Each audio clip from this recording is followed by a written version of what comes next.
শান্তর ছেড়ে দেয়া পদ নিয়ে ত্রিমুখী লড়াই। কাকে দেয়া হবে বাংলাদেশের টি-20 দলের ক্যাপ্টেন্সি? দায়িত্ব নিতে আগ্রহী লিটন দাস ক্যারিবিয়ানে জানিয়েছিলেন বিপিএল এর মাঝপথে নেতৃত্বে এসে নির্বাচকদের যেন একটা বার্তা দিচ্ছেন তাসকিন। আর নুরুল হাসান সোহানের পক্ষে কথা বলছে তার দলের পারফরমেন্স আর ঝোড়ো batting.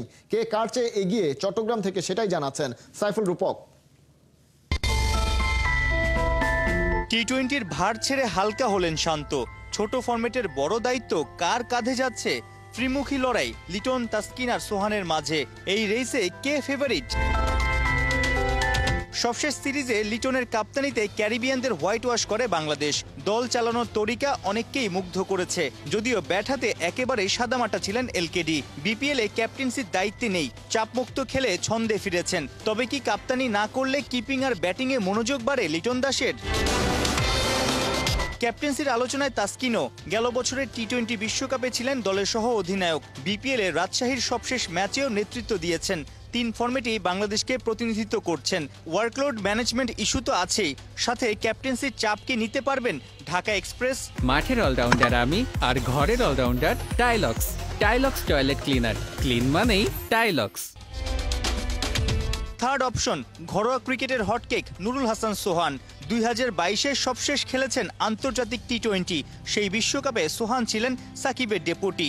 Global super league, NCL, টি-20 কি বিপিএল, গেল 2 মাসে সবখানেই ঝড়ো ব্যাটিং, বুদ্ধিদীপ্ত ক্যাপ্টেন্সি আর চতুর কিপিং দেখিয়ে সবার মনে জায়গা করে নিয়েছেন রংপুর রাইডার্স ক্যাপ্টেন।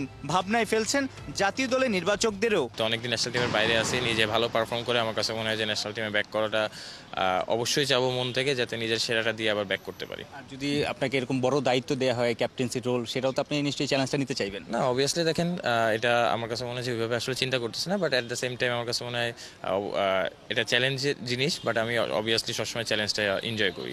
বিপিএল এ ক্যাপ্টেন্সি, দলের জয়, আপনি যেভাবে দল চালাচ্ছেন, bowling change, field set up, সবকিছু মিলে ব্যাটিং এর পারফরমেন্স আপনাকে নিশ্চয়ই আত্মবিশ্বাসী করছে। না, অবভিয়াসলি দেখেন, আমার কাছে যেহেতু রংপুরের হয়ে খেলছি, পুরো ফোকাসটা এদিকে, এবং অবশ্যই চাবো যে যেটা বললাম যে টুর্নামেন্ট শেষে যাতে নিজে স্যাটিসফাইড থাকতে পারি। বরিশাল বিপক্ষে লাস্ট ওভারে 30 করার পর কি আলাদা একটা হাইপ আপনি দেখছেন?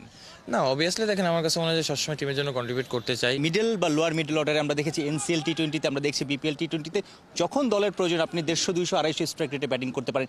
প্র্যাকটিসটা কেমন হয়? আপনি কিভাবে গেমের আগে নিজেকে তৈরি করেন? কারণ সবসময় আপনি সাকসেস হবেন না, যেহেতু লোয়ার মিডল অর্ডারে ব্যাটিং করি। এখানে এক এক দিন সিচুয়েশনটা এক এক রকম থাকবে। কোনো দিন হয়তো 7 বলে 15 দরকার হবে, কোনো দিন হয়তো সময় নিয়ে ব্যাটিং করতে পারবো। তো এখানে জিনিসটা আসলে রান করার থেকে টিম আমার কাছে মানে বড় রান করার চান্সটা কম থাকে, বাট টিম আমার কাছে কতটুকু কন্ট্রিবিউশন চাচ্ছে এবং কতটুকু আমি দিতে পারতেছি, এটা আসলে অনেক বেশি ম্যাটার করে। ভ্যারিয়েশন নিয়ে কাজ করেন শটে। আমি যে সময় ব্যাটিং করি এই সময় পাওয়ার প্লে থাকে না, 5টা ফিল্ডের বাইরে থাকে, তো কোন সময় কোন গ্যাপটা ইউজ করতে পারতেছি বা কোন সময় বড় শট খেলা হচ্ছে বা কি সেট আপ করা যায়, এটা আমার কাছে মনে হয় যে এই মাইন্ড সেট আপটা খুব ইম্পর্টেন্ট। মার্চে জিম্বাবুয়ের বিপক্ষে হোম সিরিজের আগেই নয়া টি-20 অধিনায়ক ঘোষণা করবে বিসিবি। সাইফুল রূপক, 71, চট্টগ্রাম।